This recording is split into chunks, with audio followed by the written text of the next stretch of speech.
Malaysia hari ini, 25 Januari, dengan pengisian yang menarik dan berinformasi. Kisah ular amat besar dan amat dahsyat. Laporan wartawan cilik dari Bukit Selambau Kedah, Muhammad Haziq Muhammad Ashraf yang sudah mencecah tontonan hampir 1 juta dalam segmen medsos. Sangat besar dan kami telah menghubungi anggota pertahanan awam Malaysia untuk ke lokasi. Ada letih. Nostalgia seni membawa pelakon 80-an yang terkenal dengan kemahiran seni silatnya, Yusof Wahab.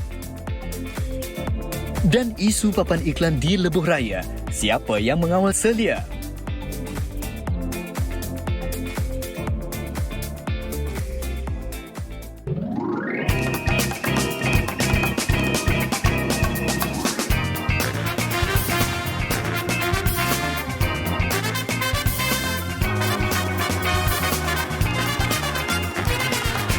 Assalamualaikum dan selamat pagi. Ceria-ceriakan pagi anda bersama dengan kami di Malaysia. Hari ini kita kembali ke udara bersama dengan saya Anim Izzati dan juga Fariha On. Ceria itu penting untuk memulakan hari kita setiap pagi kan. Apatah lagi hari ini MHI akan ceriakan kalian dengan satu pengisian. Kalau tengok ular amat besar, amat dahsyat.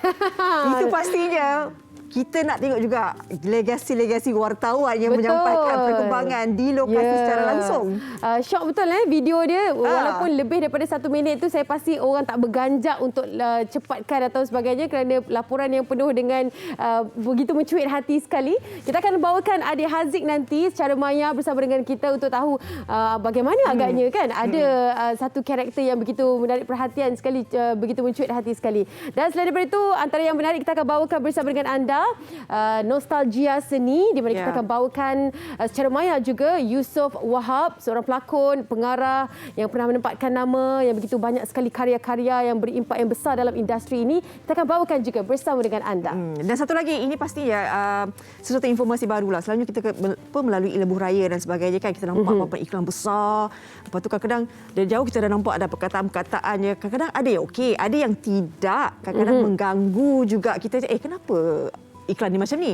Jadi kita tak tahu siapakah sebenarnya bertanggungjawab mengawal selia iklan-iklan yang ada di tepi Lebuh Raya itu. Ya, kerana itu meletakkan satu positioning mind. Kalau kita belajar tentang marketing kan, mereka positionkan brand mereka tu dekat kita punya minda. Jadi kalau mereka letakkan perkataan-perkataan yang tidak sesuai untuk ditonton anak-anak, itu yang menjadi persoalan dan juga perlu dibahaskan.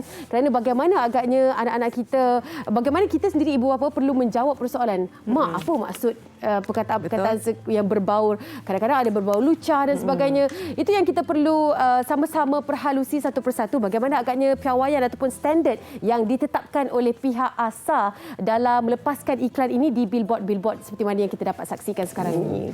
Baik, sebenarnya kami tidak sabar untuk bersama dengan adik Haziq yang kini katanya dia ni kumpulan B. Kalau dalam kumpulan B untuk belajar ni, maknanya minggu ni minggu PDPR. Jadi biasanya dia ni akan membantu ibunya di pasar, betul, di market.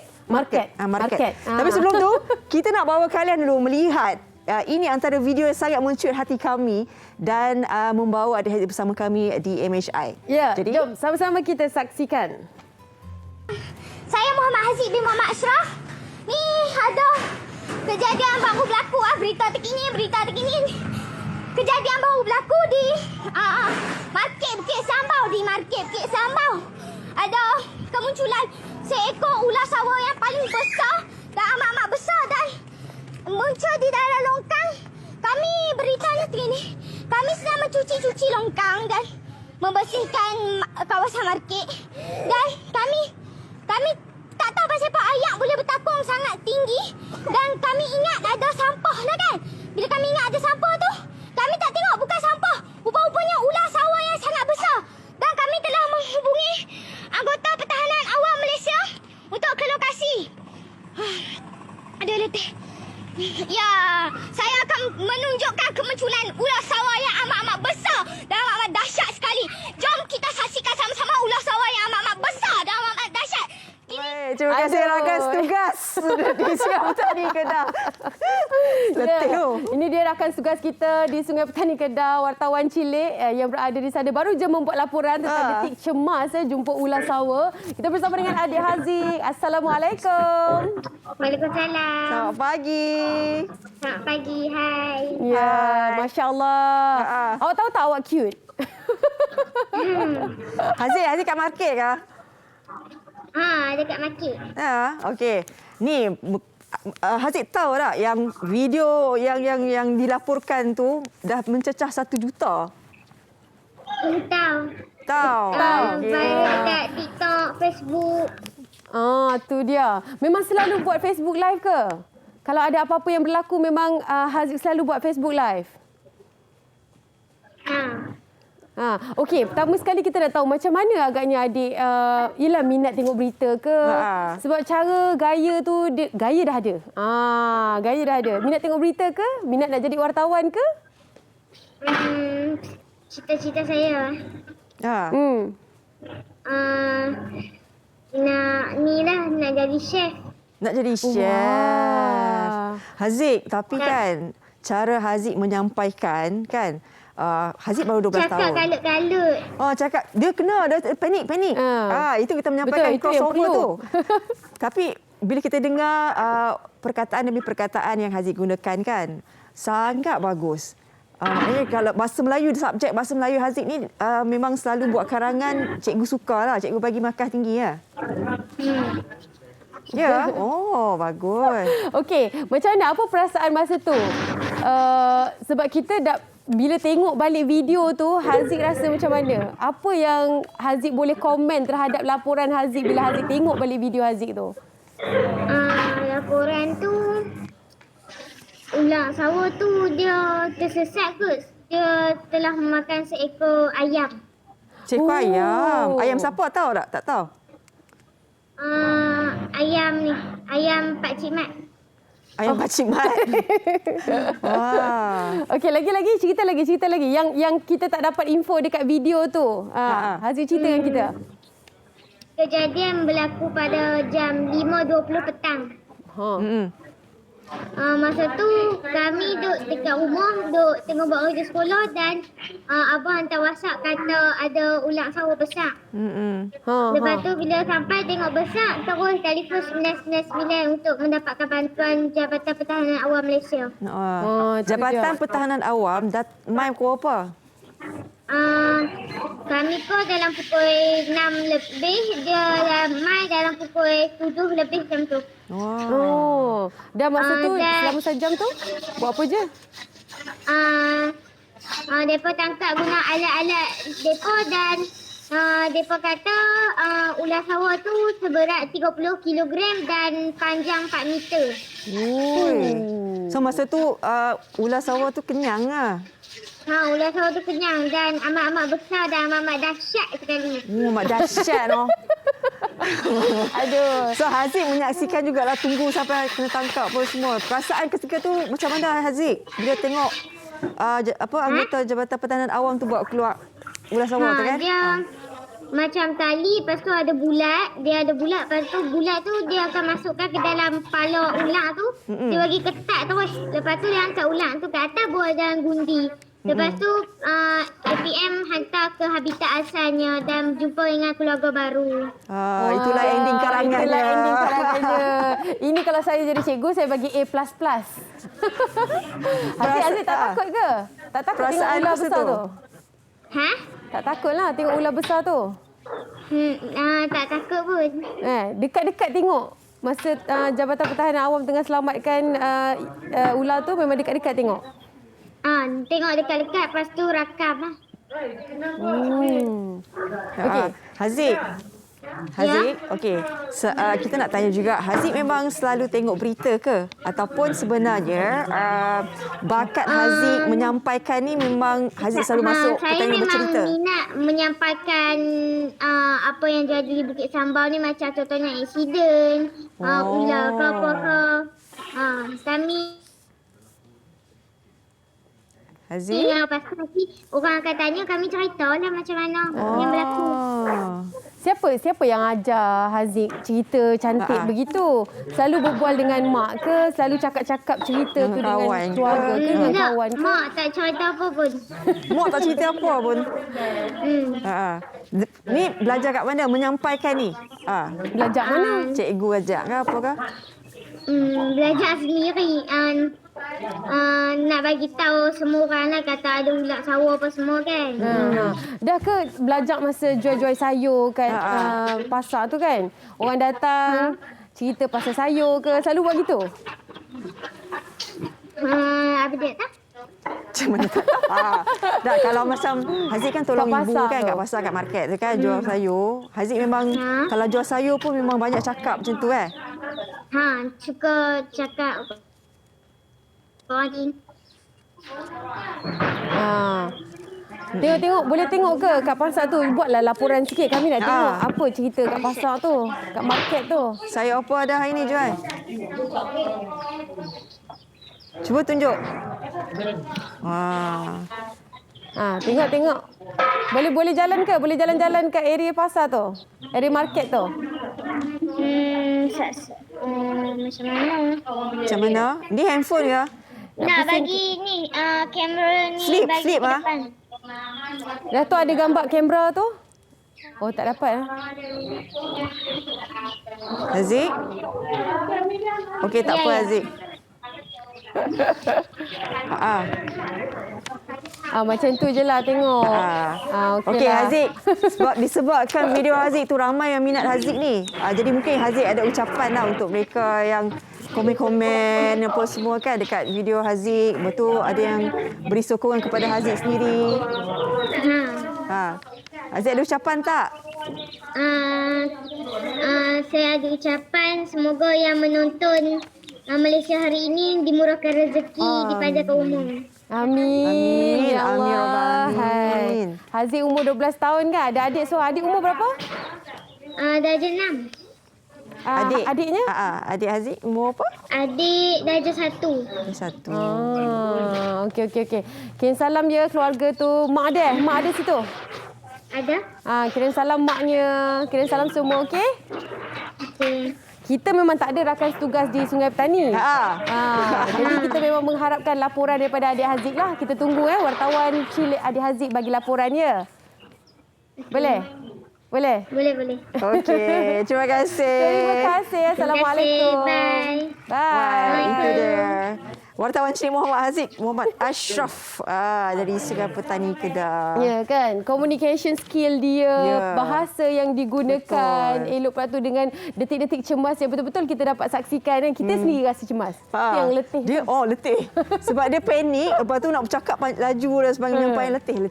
Jadi itu saya rasa itu antara laporan yang sangat memberi impak yang besar kepada kita. Sebenarnya adik Haziq dah plan lama, kita yang lalai. Okey, itu dia perkongsian kita pada pagi ini berkaitan dengan wartawan cilik kita yang mendapat 1 juta tontonan di Facebook dan juga di media sosial masing-masing. Dan inilah antara yang kita bukakan lah Malaysia hari ini dengan ceria-ceria. Nanti kita akan kembali untuk perkongsian yang lebih padat, iaitu bagaimana agaknya piawaian ataupun standard yang perlu diletakkan pada mereka yang ingin memaparkan iklan mereka. Semasa ini di MHI.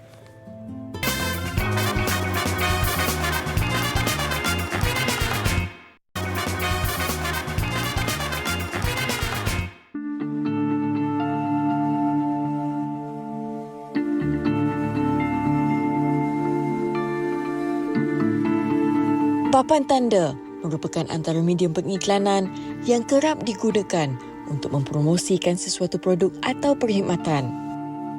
Papan tanda iklan ini kebiasaannya diletakkan di sepanjang jalan atau lebuh raya khusus bagi pemasaran jangka panjang.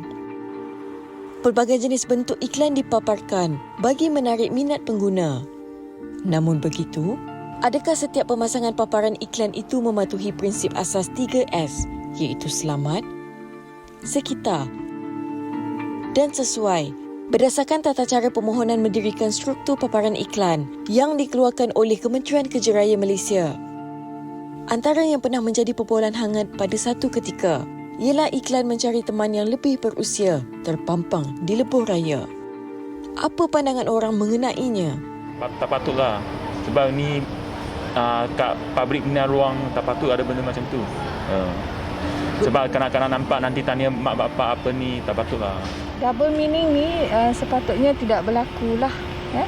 Bahasa tu tidak sedap dibaca, especially untuk golongan yang muda. Siapa di sebalik pemilik signboard tu, dan macam mana sepatutnya kerajaan ataupun mana-mana pihak untuk mengawal situasi ataupun masalah macam tu.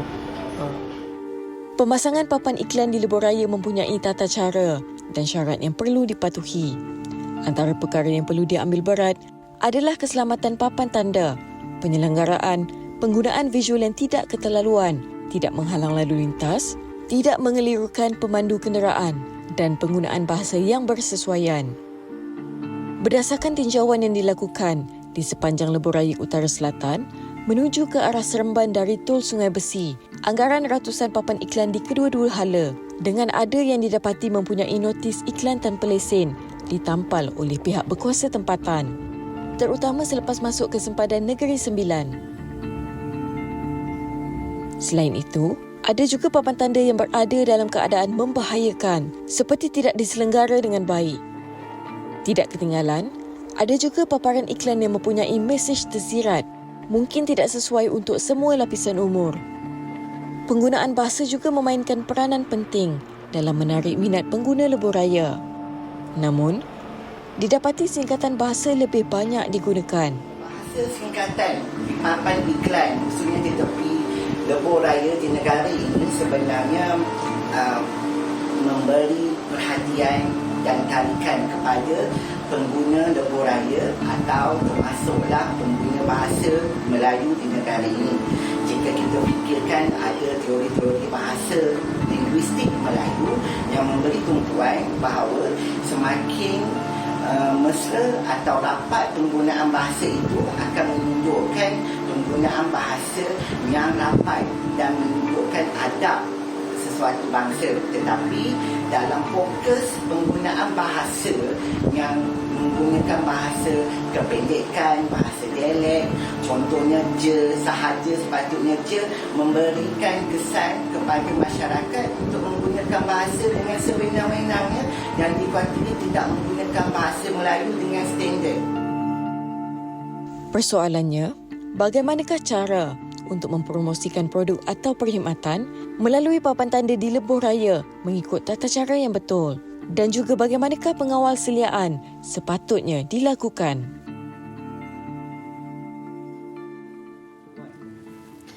Baik, itu saya rasa laporan yang sangat memberikan impak kepada kita juga, kan.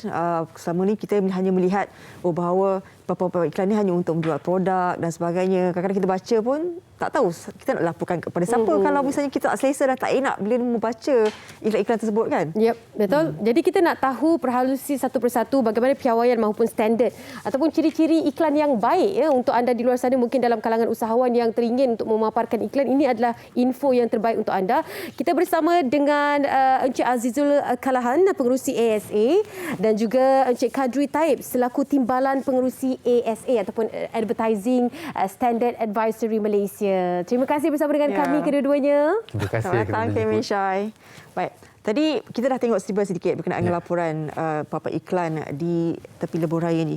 Jadi sebelum tu kita nak tahu juga sebenarnya apakah fungsi dan juga peranan ASA ini dalam memantau segala apa pengisian-pengisian yang ingin diiklankan di tepi lebuh raya ini. Sebagai badan bebas, kita mengawal selia mengikut kod amalan pengiklanan Malaysia.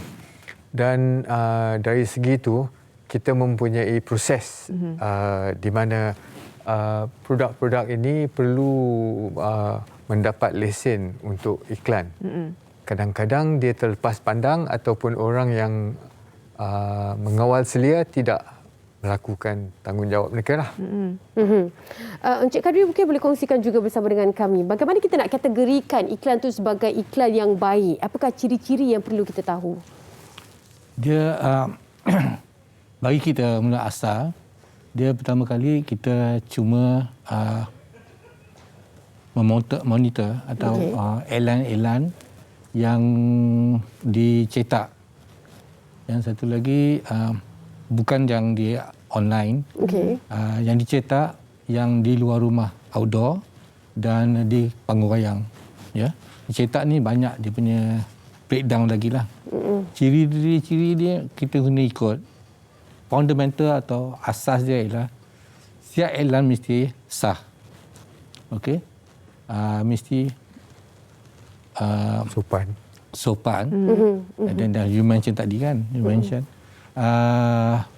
berdasarkan cara what call it, bertanggungjawab dengan sosial. Jadi macam kita tengok tadi ada yang tak tunjuk apa yang patut dibuat. Dia nak mendidik orang kan. Dan satu Sah lagi tu dari segi macam mana tadi?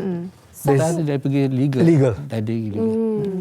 Satu lagi daripada jujur, apa maklumat yang dia beri itu memang betul. Ya. And then betul. Satu lagi ya.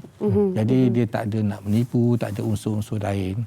Tapi kita tengok kan banyak kalau antara sampel-sampel ada yang cakap sapu je terus putih. Memang betul ya sapu je putih, tapi dia efek atas badal. Kalau kita pakai bedak apa-apa pun memang bedak putih-putih lah. Tapi dari segi menjadikan kulit kita lagi putih tu dia bukan macam tu. Jadi dia punya nak kita cakap tu dia tak cakap mungkin dia betul perkataan tu tapi dari double segi betul tak macam jadi. tu. Yes. Tapi bagaimana pula sebab kita lihat kan ada juga yang terlepas ni. Kan apa yang menyebabkan terlepas beberapa iklan yang kata perkataannya kurang sopan, kadang-kadang double meaning terlalu tak sesuai untuk anak-anak kita lihat dan sebagainya kan. Bagaimana wujudnya? Selalunya yang terlepas ni dia tak ikut garis panduan dan dia jatuh di bawah kategori illegal billboard. Jadi di highway seumpamanya di dalam boundary dia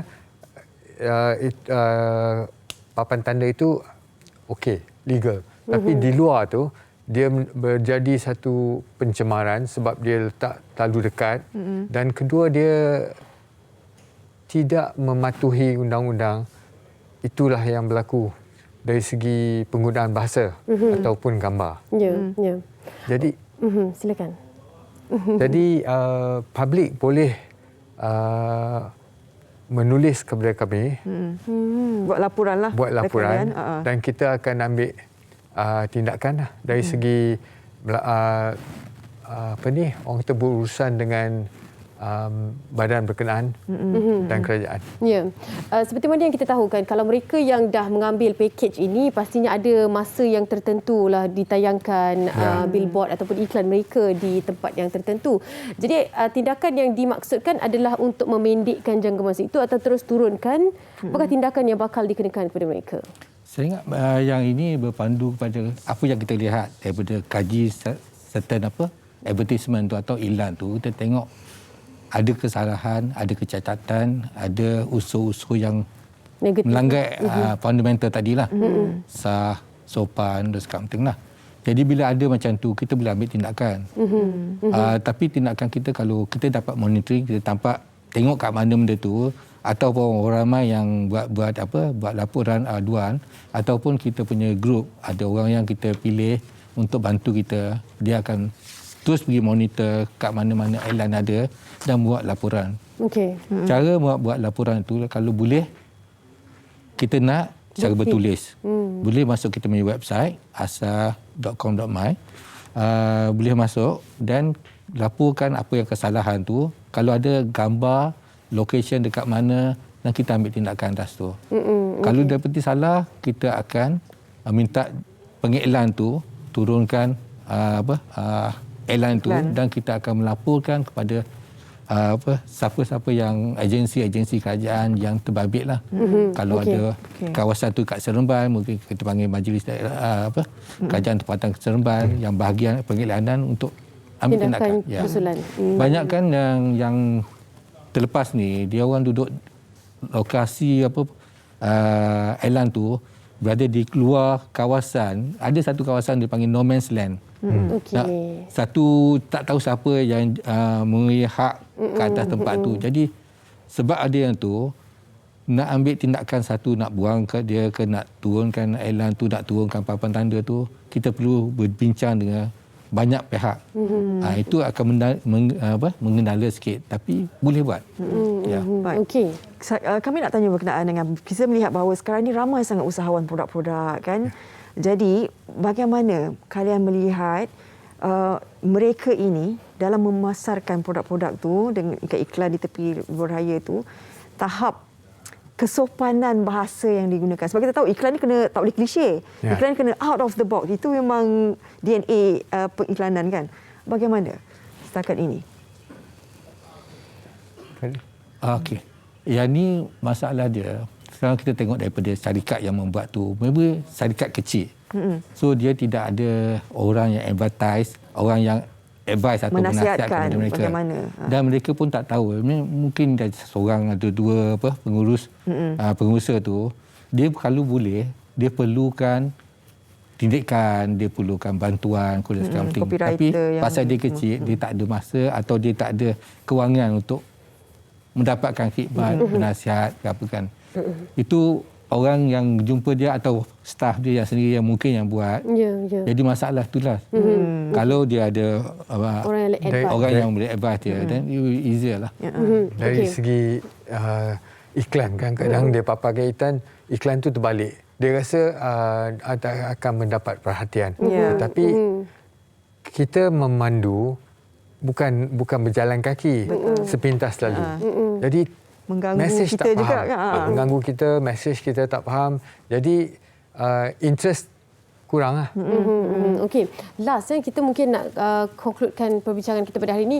Adakah media sosial ataupun online, pengiklanan online ini juga perlu badan seperti ini pada pendapat Tuan Azizul sendiri? Sebab kita sekarang ni lapisan masyarakat bergerak pada bukan sahaja di luar kan, online pun anak-anak kita dah tengok.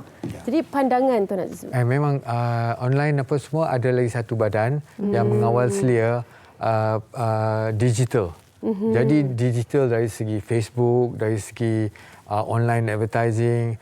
Tetapi kebanyakan online macam Shopee dan Lazada terkawal-kawal sebab mereka adalah pemasaran yang besar. Jadi mereka mengikut tata susila semua. Yang kecil ni one off on the Facebook. Itu yang membahayakan. Dan bagi impak yang agak besar dalam kalangan kita, lapisan masyarakat, untuk dari segi bahasa dan perkara-perkara lain lagi pastinya. Terima kasih kita ucapkan kepada Encik Azizul Kalahan, pengerusi ASA, dan juga timbalan pengerusinya Encik Kadri Taib bersama dengan kita sekurang-kurangnya sedikit sebanyak standard dan juga piawaian. Dan kita tahu ada badan sebenarnya yang mengawal selia iklan-iklan ini, cuma kerumitan itu pastinya dialami pada peringkat-peringkat yang tertentu. Dalam kita menonjolkan kreativiti kita dalam periklanan, tapi perlunya ada rasa tanggungjawab juga, sebab periklanan ini sebenarnya antara medium untuk kita mendidik juga. Betul, kan? betul. Siapa saja yang menontonnya. Baik, kita nak berehat seketika, Anim. Selepas ini, Jamu Jelita, dia nak kongsi sikit pasal azam ni. Azam untuk sihat, azam nak capai berat idea. Azam yang mungkin 10 tahun lepas tak capai lagi, sentiasa carry forward kan. Azam itulah untuk dapatkan berat badan ideal akan dikongsikan bersama dengan Fariha dan juga tetamu kita hanya di Malaysia Hari Ini.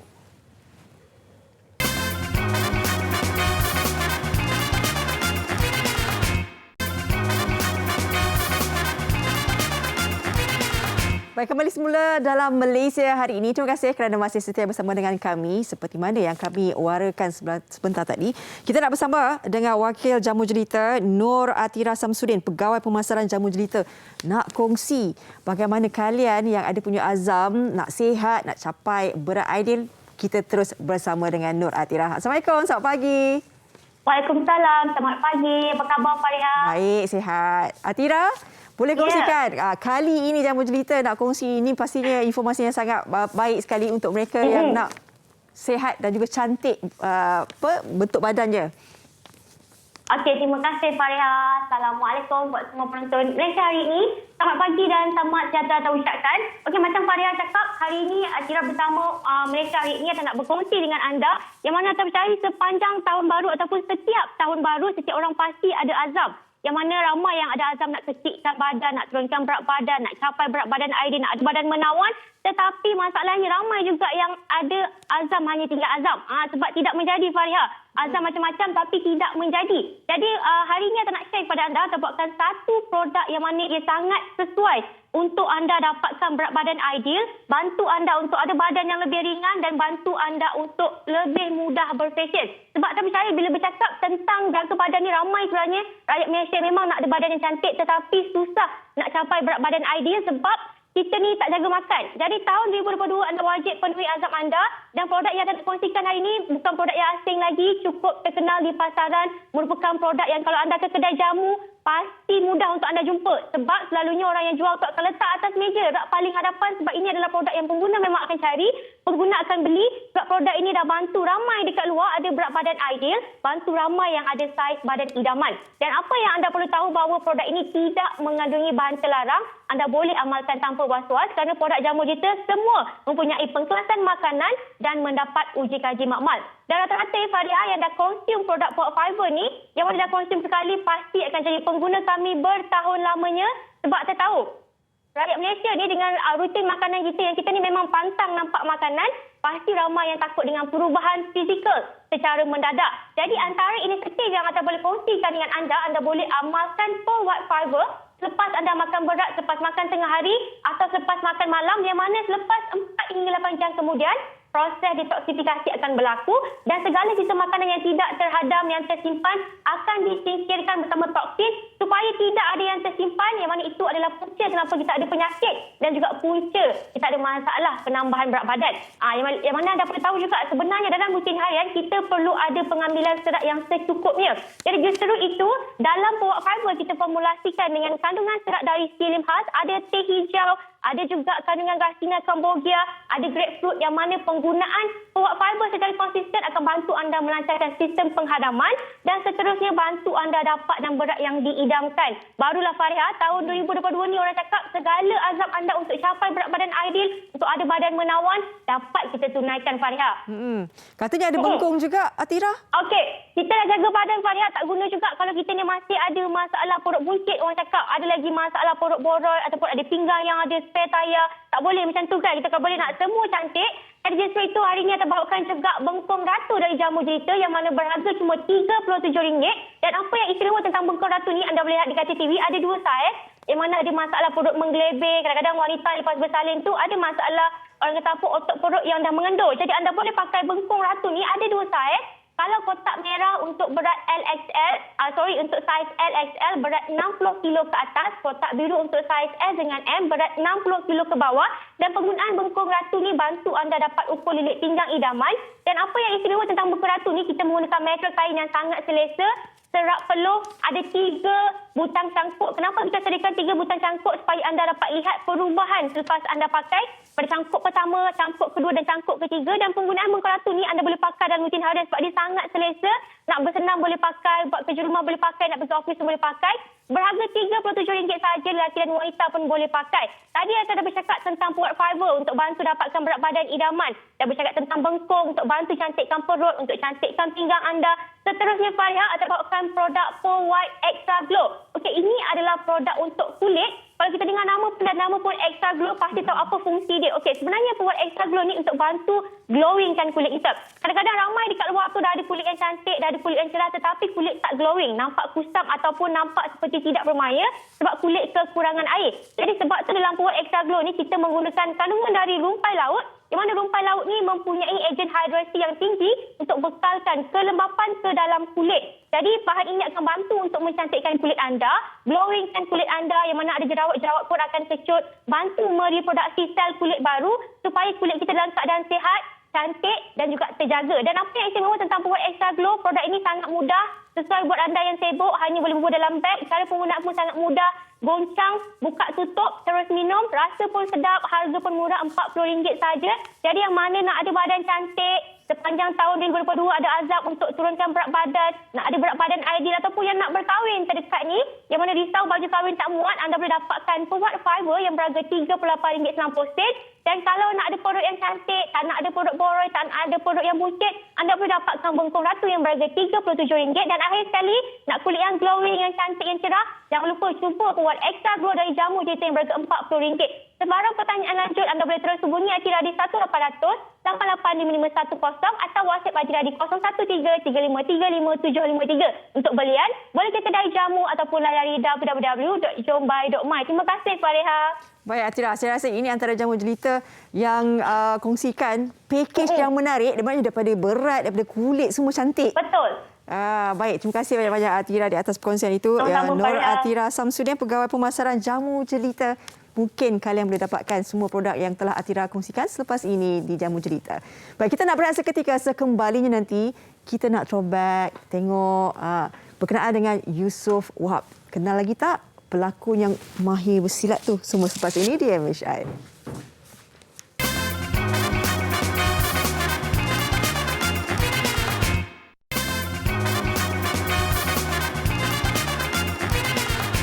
Terima kasih kerana masih lagi setia bersama dengan kami di Malaysia hari ini. Macam biasa, kita di segmen yang akhir-akhir ini kita nak bawakan anda kembali mengenang nostalgia lama bersama dengan anak seni kita. Iaitu kali ini kita akan bawakan secara maya iaitu Yusof Wahab. Satu nama yang pernah menggahkan industri seni kita, pelakon dan juga pengarah, malah ada mendapat award juga pada tahun 1980-an dan sebagainya. Pasti ada dalam kalangan yang mengenali individu hebat ini. Siapa yang membesar lahir 1980-an, 90-an, pastinya anda akan kenal melihat wajah beliau ini. Jadi apa kata kita sama-sama saksikan, kita kenal dulu siapa dia, Yusof Wahab.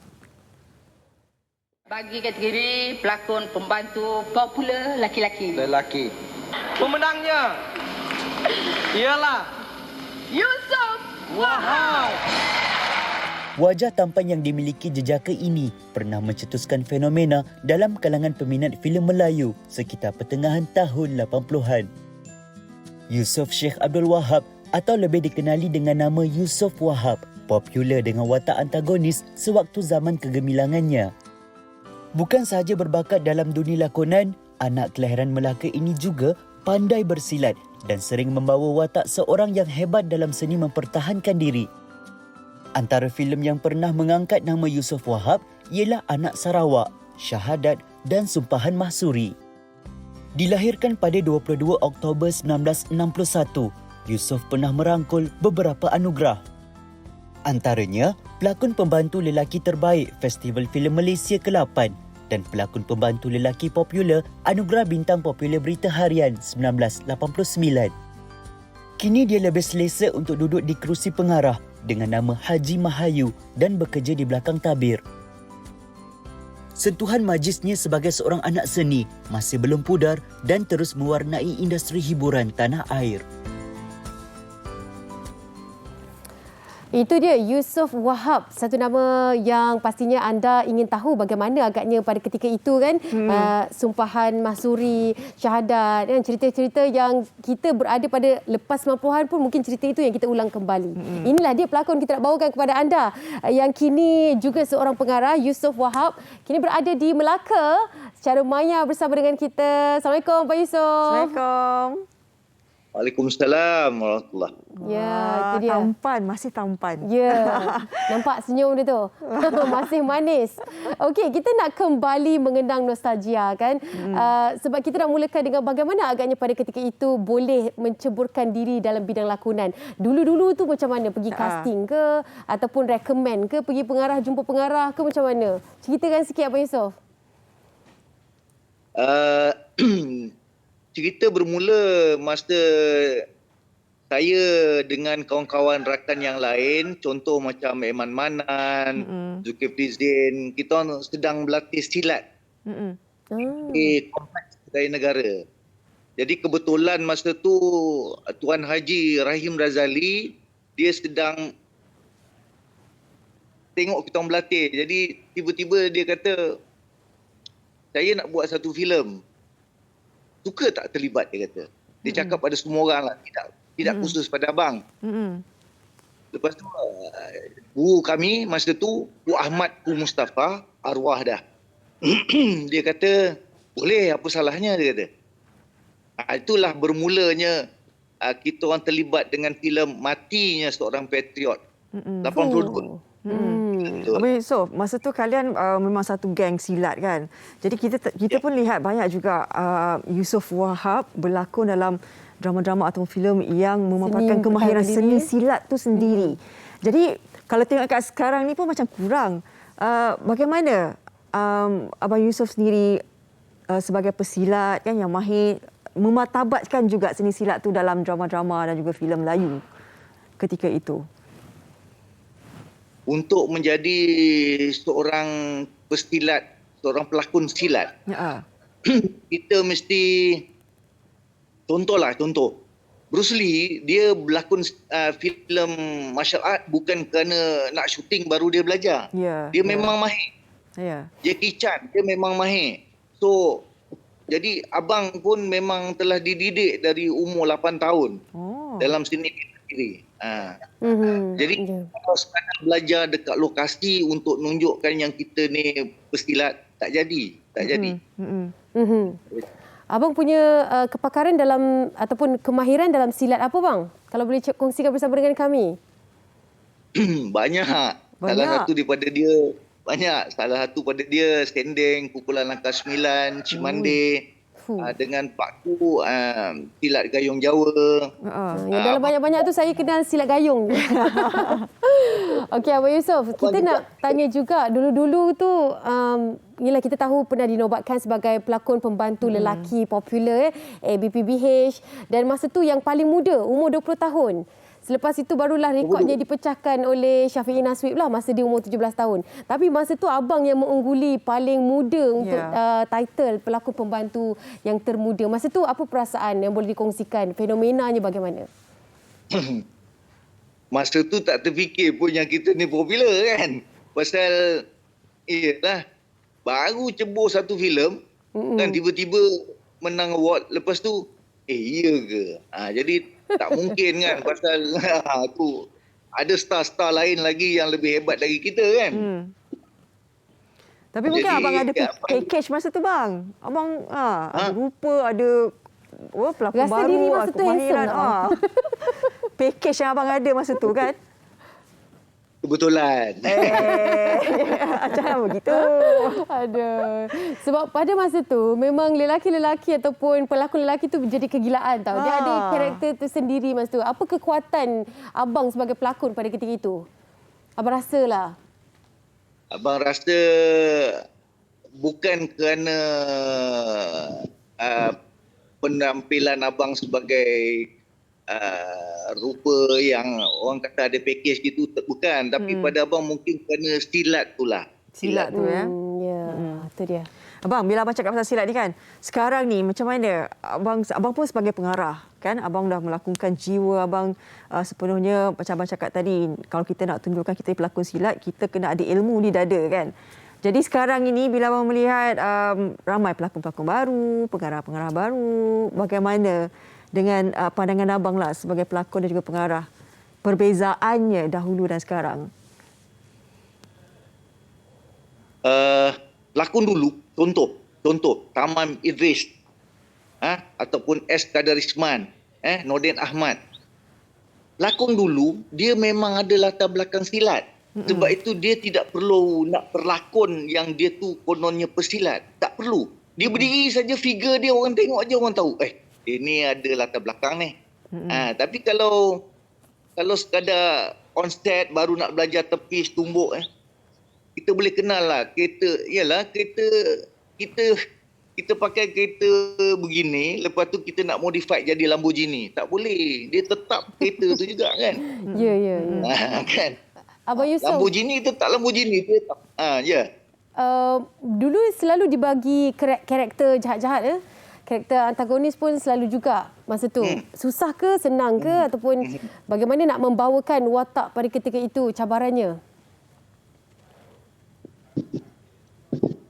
Masalah pada abang ketika tu, kita tak pernah pukul orang. Tiba-tiba kita nak pukul orang dalam cerita tu dengan watak yang macam tu. Macam mana cara ni? Jadi abang lebih banyak berjalan dicokit, tengok suasana macam mana keadaan orang tu. Kan campur dengan orang-orang yang kononnya 18 kala 80 kala tengok perangai dia orang Buat homework jadi, jugalah. Daripada situlah.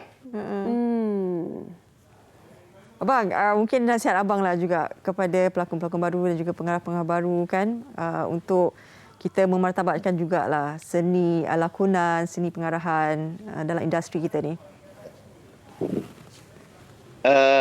Pada abang lah, sebagai seorang pelakon, dia lebih susah, lebih payah daripada musician. Kalau seorang pemain gitar, equipment dia cuma gitar sahaja. Betul. Tapi sebagai seorang pelakon, equipment dia dari hujung rambut sampai hujung kaki. So dia mesti ada persediaan itu. Kadang-kala kita tak bercakap dengan mulut, kita bercakap dengan mata. Kadang-kala kita tak bercakap dengan mulut, kita bercakap dengan bahu. So susah nak sampai ke martabat itu, payah. Kena belajarlah. Mesti ada knowledge, mesti ada ilmu dalam lakonan, dalam pengarahan, mesti ada. Jadi bila kita buat, katalah macam contoh abang buat cerita silat. Abang sendiri tak tahu pasal silat. Macam mana abang nak? Sudahnya silat tu dah jadi macam Cina bukit lah, tanam sayurnya, cara silat dia. Kan? Jadi tak indah. Kan? Keindahan tu tak ada. Silat ni dia punya indah tu pada figure, pada tubuh badan. Ya, itu dia kata-kata orang lama. Sebab tu kita nak bawakan Yusof Wahab di sini untuk sedikit kata-kata dan juga bagaimana agaknya dahulu kala mereka memartabatkan lakonan ini di Persada Seni. Terima kasih banyak-banyak. Terima kasih. Kita harapkan yang terbaik juga. Jaga diri, berada di sana di Melaka. Assalamualaikum. Terima kasih. Itu dia Yusof Salam. Wahab, pelakon dan juga pengarah. Pastinya itu antara kata betul juga kan. Kita kena ada ilmu lah. Apa saja kita nak menjadi kena ada ilmu. Tak boleh kosong. Betul saja. Okey, kita nak berbalik kepada dah akhirnya rancangan kita. Sebab apa, esok kita akan kongsikan bersama dengan anda tentang cabaran mencari pekerjaan. Kalau mungkin dalam kalangan kita yang ada cabaran yang dihadapi untuk fasa mencari pekerjaan ni, kongsikan bersama dengan kami di Facebook kami MHI TV3. Jangan lupa untuk kita raikan sama-sama pandangan anda. Okay? Terima kasih kerana menonton kami di MHI. Jaga diri. Assalamualaikum.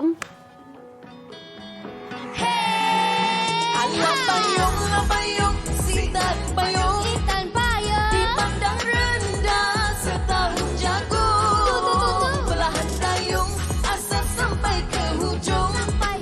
Janganlah sanjung, gaduh naik junjung. Terasa diri terpinggir sebab tak percaya.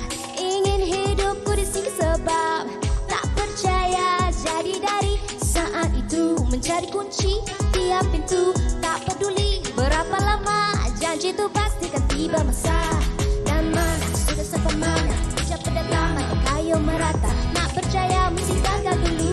Tak percaya bercuba jangan malu. Jadi aku biarpun makan berbulan dan juga capai angan di awan. Sampai nama terus sebutan dan tak lupa yang hulu kan tangan. Tak akan layu jika kita menyemai baja.